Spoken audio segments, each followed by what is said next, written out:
Greetings, everyone. This is Rock and Roll Smoker with a weekly comic book roundup. Yes, we are a day late. There are reasons for that. I had some stuff to work. I had some stuff to take care of yesterday that did not have me in the right headspace for the roundup. Anyway, on with the roundup, shall we? We'll kick things off with this week's X-Men books, as well as SpiderMan tie-ins and Guardians of the Galaxy. Kicking things up, so starting off, we've got Children of the Atom number 3. Where we left off, the members of the Hell's Bells, including the depowered members, were taken to Krakoa, and our primary characters were still wondering what to do about, why they couldn't access the gates. So we got kind of a multiple arc thing going. We've got Carmen, Gimmick, narrating, talking about, expositing about herself through narration. She does cosplay streams. She's also she is in fact the one who makes the team's gear, but she doesn't feel special. Not in the way she wants to. And make it clear that yes, she is a friend of the group, Cole, who has recently got out of the hospital. Texts her and basically invites her and the rest of the group over to his place for dinner. Well, there's a flashback though to the five kids on a damaged ship, and eventually crashing into the Adirondacks. It's explained that they found a crashed alien vessel, decided to take it for an interstellar joyride. Crashed ship, unrepaired damage. You get the picture. But the team are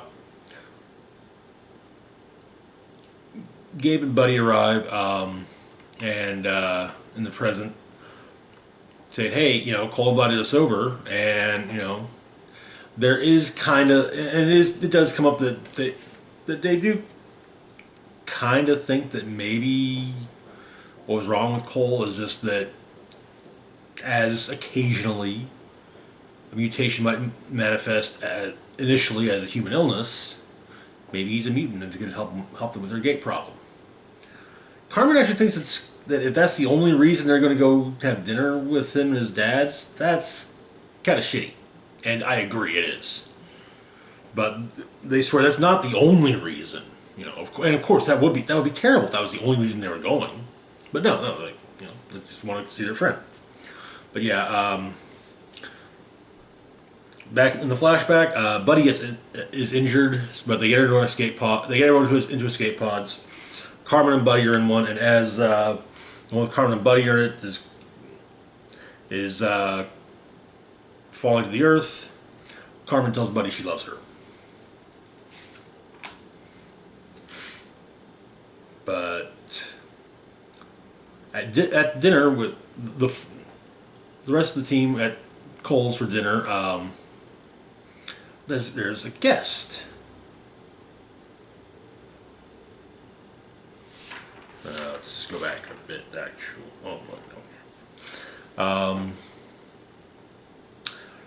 Arthur Nagan, a family friend, and Cole's recovery wouldn't have been possible without Nagan.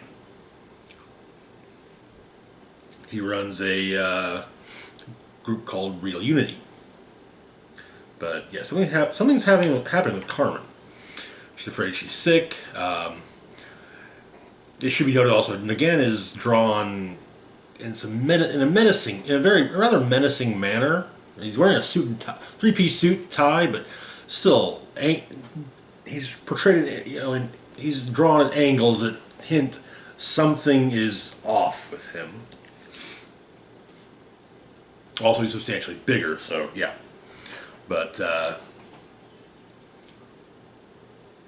turns out that part of the treatment that cured Cole did involve bonding him with some mutant tissue. So, kind of a mutant. Which, of course, gets the guys asking if he's ever tried out one of the gates. But Cole, if the only reason he came over was, talk mutant stuff, no, get out. I don't want. They try to say that it's not, but he kind of does make a few good points. Like how Gabe stopped coming to visit him in the hospital for the summer. Didn't respond to texts all the time. But suddenly, Cole's interesting to him. Gabe tries to defend himself, but yeah. Meanwhile, something is happening to Carmen, and she finally explains that she is special, and she wishes now that she was still normal. And that is where the issue ends. It's not terrible. I don't know. The build-up. The build-up to explaining the origins of the Children of the Atom is getting is really feeling drawn out. I'm at least curious to see what that origin is, but man, they better hurry up and get to it, because, yeah. I'm not sitting through another Red Hulk situation. Anyway, moving on to our next book. We've got X-Corp, #1. X-Corp is a brand new miniseries focusing on the business side of the Krakoan venture. The CXOs of X-Corp are Monet St. Croix and Warren Worthington III, Penance and Angel. But they have a rather large, sprawling island base.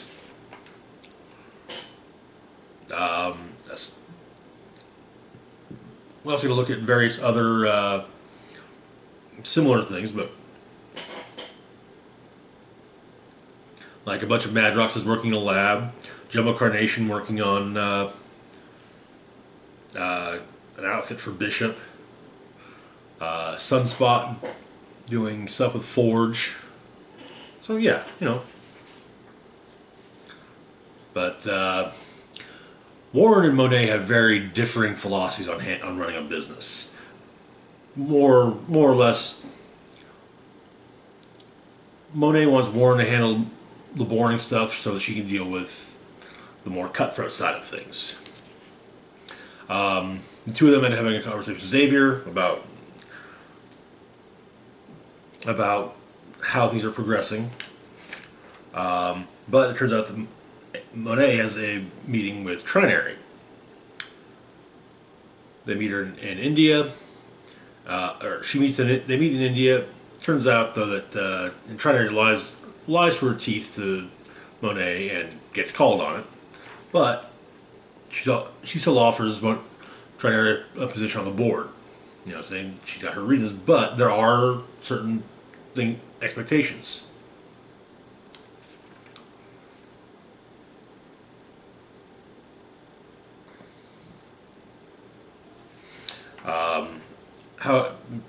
Warren, meanwhile, has a meeting in Brazil with a former business associate of Xavier's, and it's very much it's negotiating. It's basically negotiating blackmail. The former associate of Xavier's was bought out, and he wants more money. So but he explains that he might inform the UN of the Savage Land flower processing plant, as the Savage Land is considered to be a protected area. So having a pharmaceutical processing plant there is against UN rules.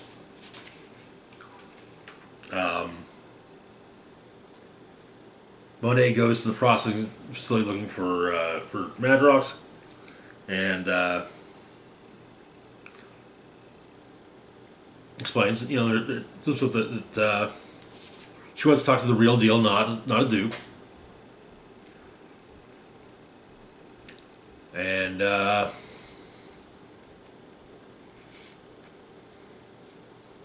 apparently he's actually happy being basically the staff of the processing plant.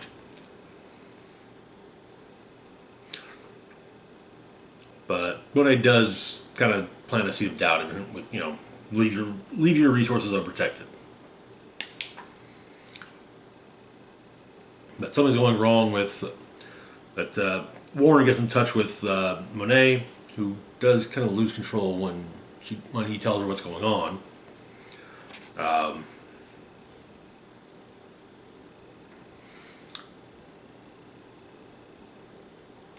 Turns out that the X-Corp headquarters is mobile. It's an island-sized aircraft. And so X-Corp goes to rescue Angel in Brazil. They pull it off. And though at the same time, missiles are fired at the processing plant, destroying it.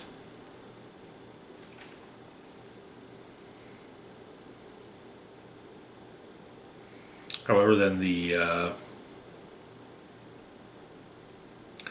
headquarters shows up though, and yeah, the basic idea is no one cares. It basically boils down to no one talks about the explosion of Savage Land because of X-Corp's new headquarters. But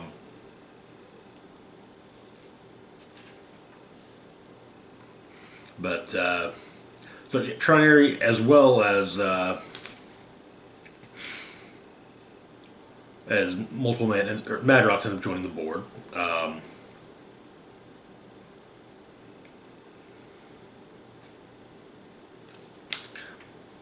And that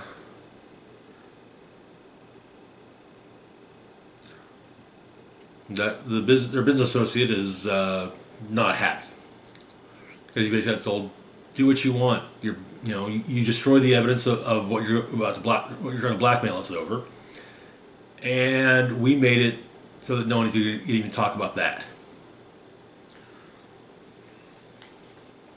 That is where the issue ends. But yeah, this is apparently just going to be a 6-issue miniseries. I'm a little surprised. I thought it was ongoing, but hey, it is what it is. We're going to go to our next book, X Factor number 9. Where we left off at X Factor, they were dealing with Siren, who was possessed by an ancient Celtic goddess, the Morrigan, or under the influence thereof.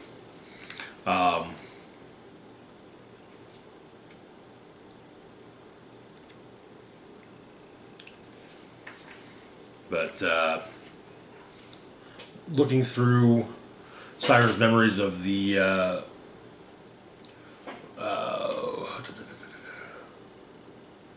what do they call it? The Founders Party. Trying to figure out when it is that Siren came under the Morrigan's influence again. But most of the team is inside with is psychically present in Siren's memories via Prestige, while Polaris stays outside to be ready to give the Morrigan an electromagnetic zap if need be. Yeah,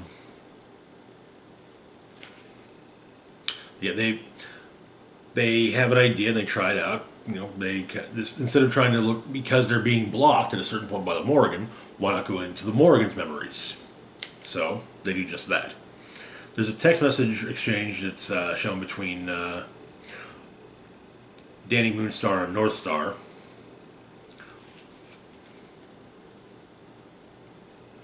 But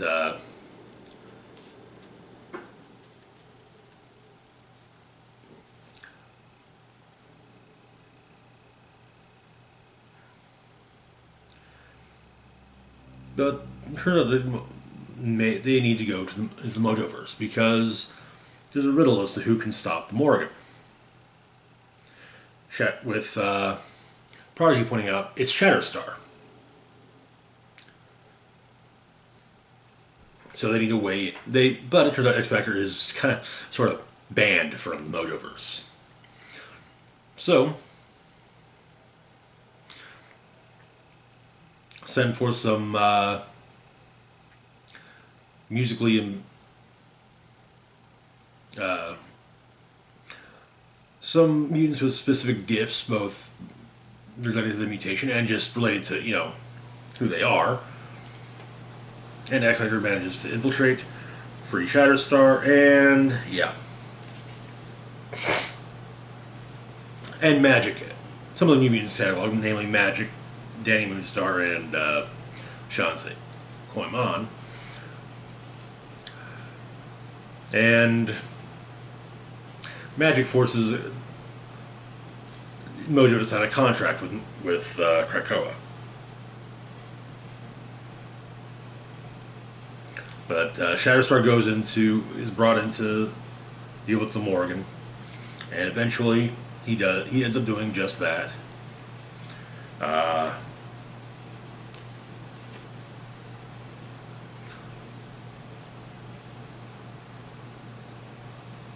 And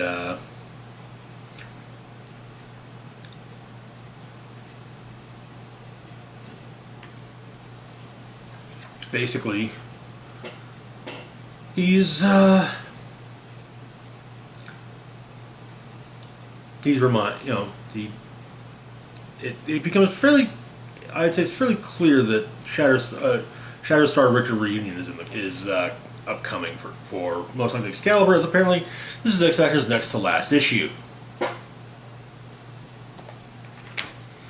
But that brings us to the end of the issue, and on to our next book,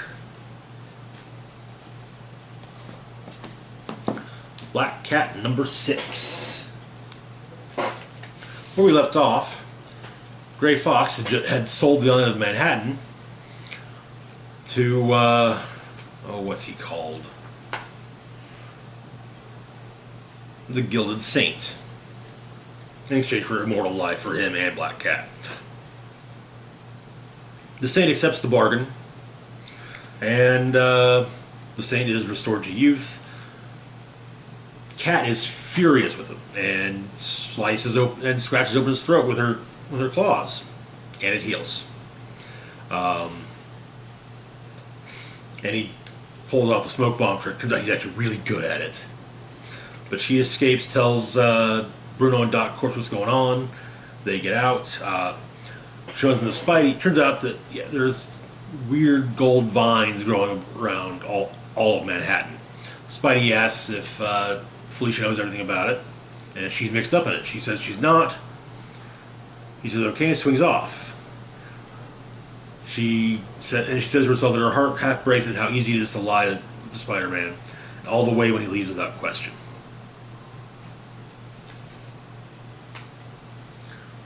But Felicia then tells Bruno and Doc to get out of here. She'll deal with everything on her own, and goes to to deal with the Thieves Guild of New York, because, well, she needs their help for this.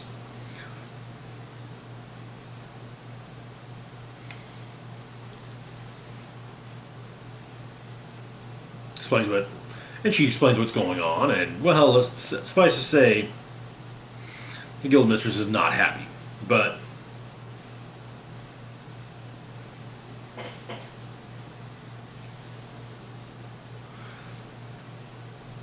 she explains what the plan was, and they have a nice little chuckle.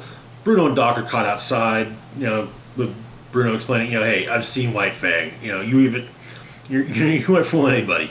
You said, go on, get out of here. And also, Doc shipped her costume.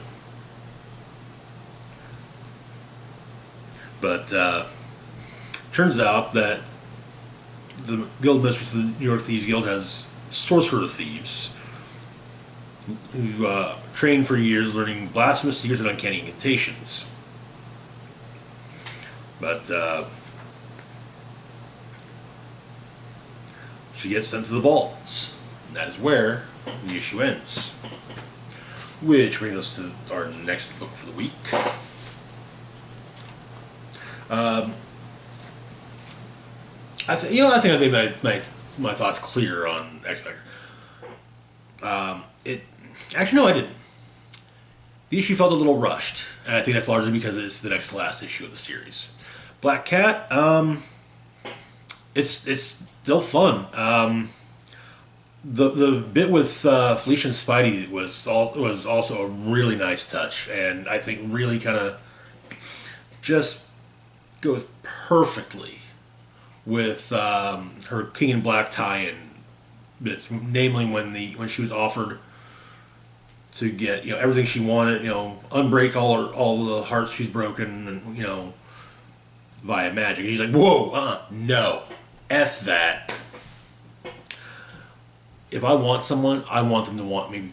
I want to make I don't want them to. If someone wants me, I don't want them to want me because of magic. I want them to want me because they want me. But yeah, it's a nice little nod to that also, just because Spidey is one of the people that was shown and all that, and yeah, so hell, I'm a longtime Spidey MJ fan, but Black Cat would be a secondary pick for Spidey's love interest for me.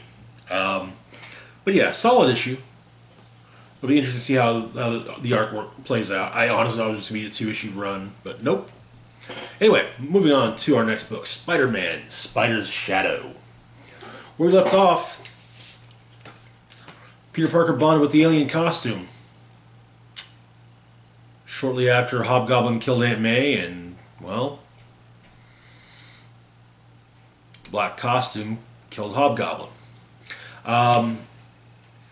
We get a lot of inner dialogue between Spidey and the symbiote.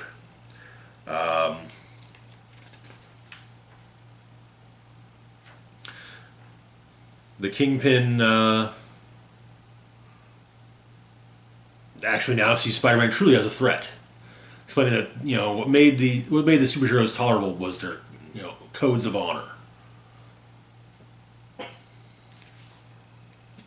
Spidey goes to the Bugle because he is the current headline saying being a picture of Spidey saying threat or murderer, and he breaks Jonah's hand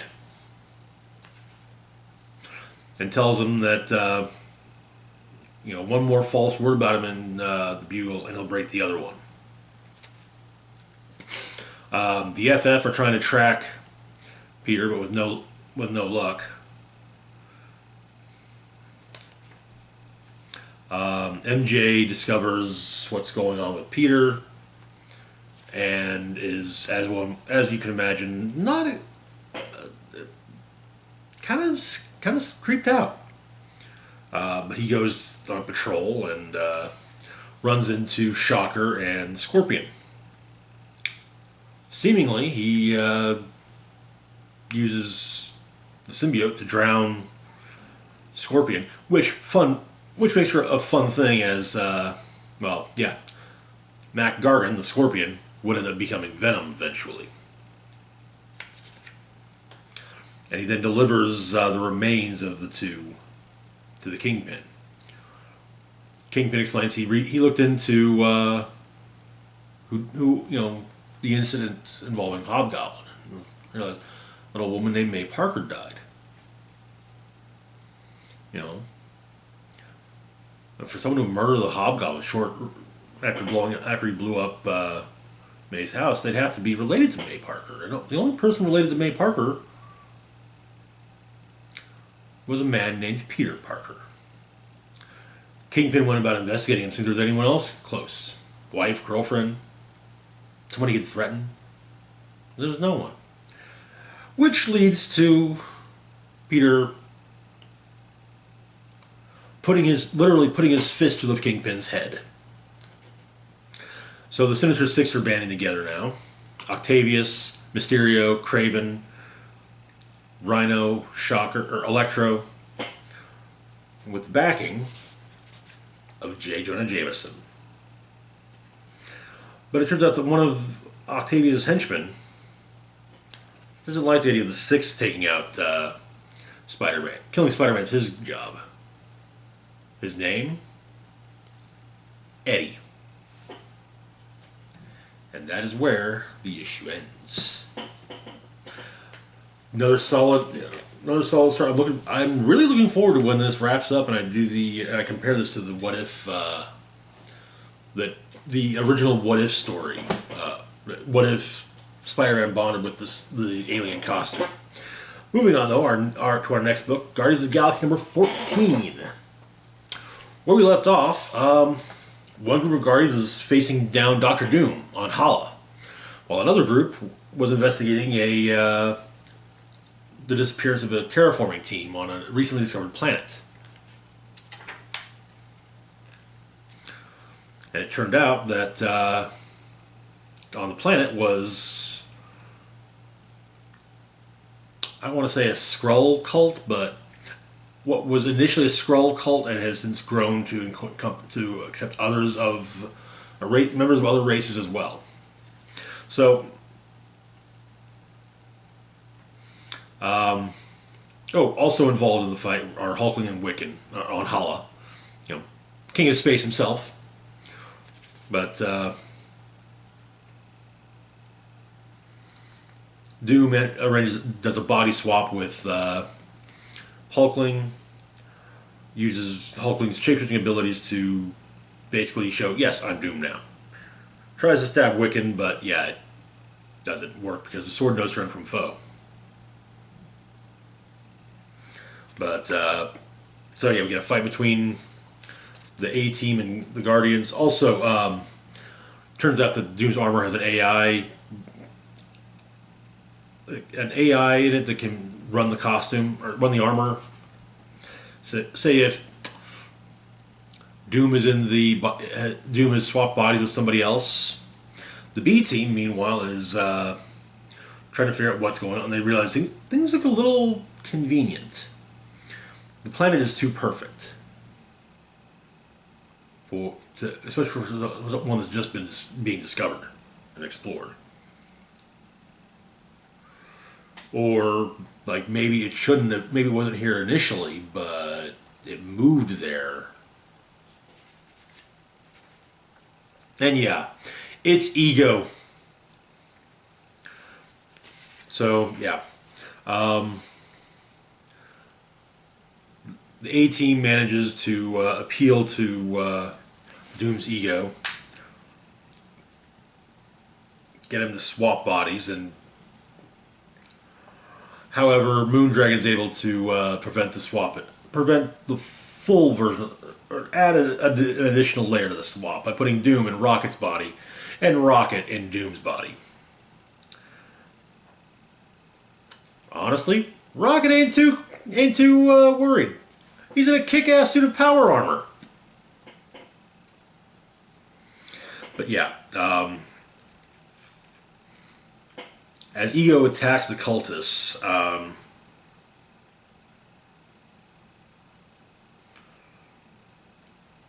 the B-Team quantum swaps, courtesy of Novar, to their ship.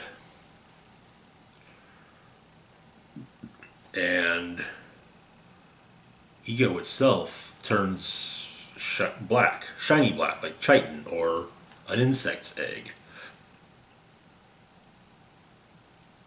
But Doom explains that, they go on to add, Doom knows something's going on, something's happening, something's coming. And so, like I said, they appeal to his ego and his word. And say, okay, fine, something's coming, we believe you. You want to stop it. Well, fine, by all means, you can stop it. But you're going to do it our way. And so, Dr. Doom is welcomed into the Guardians of the Galaxy.